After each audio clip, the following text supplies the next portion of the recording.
This essay example, as well as thousands of others, is available in text format on our website for free and without registration. Simply Google IvyPanda Free Essays. Reflection on Confucianism. Introduction. Confucianism is considered as one of the philosophies that were developed in the ancient times, yet it still asserts a significant influence on the contemporary society. One of the authors who have written widely on Confucianism is Yao. In his presentation of Confucianism, Yao makes attempts to link the philosophy to its developer and the culture or tradition within which Confucianism developed. This paper looks into the conception of Confucianism by Yao.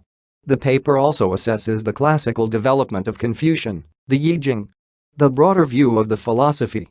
Yao reacts against the constricted view of the philosophy, which comes from failure to open into the historical development of the philosophy and the role of the Confucian tradition as a whole in advancing Confucianism. By opening up into this history, it becomes easier to establish the role and influence of Ru in the advancement of Confucian teachings. Yao does not rule out the role of the founder of this philosophy.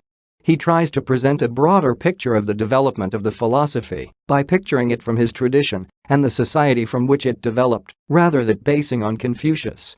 This is achieved by focusing on the evolution of the philosophy of Confucianism. By placing the philosophy in the context of the entire Chinese society, it emerges that Confucianism has grown within the traditional Chinese society, has thus been influenced by the changes in the political and social demands of the society. The point that is brought out here is that Confucianism had an influence on the functionality of the society through learning and the exercise of the Confucian ethos. By arguing that Confucianism was not solely developed by Confucius, Yao tries to present a broader view of how the philosophy of Confucianism has grown and spread across the world. Yao tries to present Confucianism not merely as a philosophy, but also as a tradition. This is done through the linkage of Confucianism to the root tradition in China. Understanding Confucianism from the societal context. In order to link the development of the Confucian tradition to the development and enhancement of the Chinese society, its development is divided into two. There is the creative period of Confucian development, which depicts the formulation of the philosophy together with the development of the principles within the tradition. The second part is the most valid part as it links the Confucian tradition to the social and political developments over the period of development of the philosophy.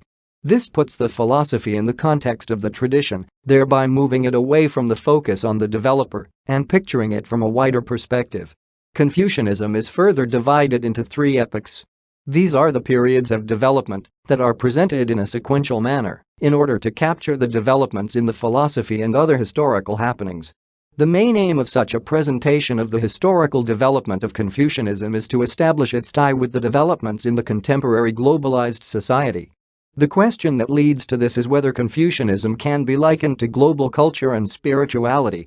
Yao seeks to present an understanding of the doctrines of Confucianism in the modern society. This cannot be attained by looking at philosophy from the developer perspective, but from the perspective of the tradition and society. Apart from the founder of the philosophy of Confucianism, the tradition and society within which the philosophy has developed exerted a lot of influence on the philosophy.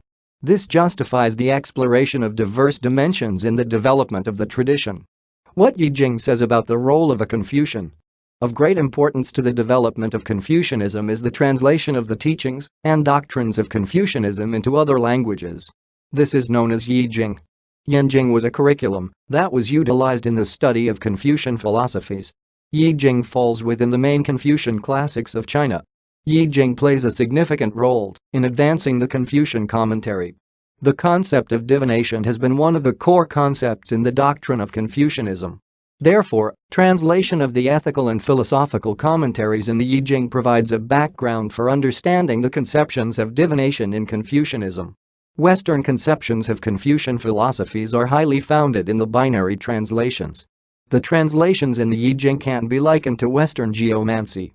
These classical texts have portrayed a deeper sense of the role of Confucian in the society. However, the translation takes complex process, which makes it hard for one to translate the Confucian commentary. One needs a substantial amount of time in order to know how to make translations of the Confucian commentaries as posited in the Yijing. This is a negative implication as it portrays Confucian commentaries as difficult for translation and understanding. The paper has profoundly implored the confines in the understanding of the philosophy of Confucianism.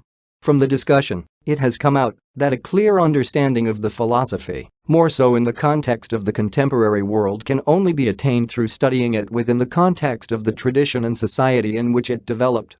This essay on reflection on Confucianism was written and submitted by your fellow student.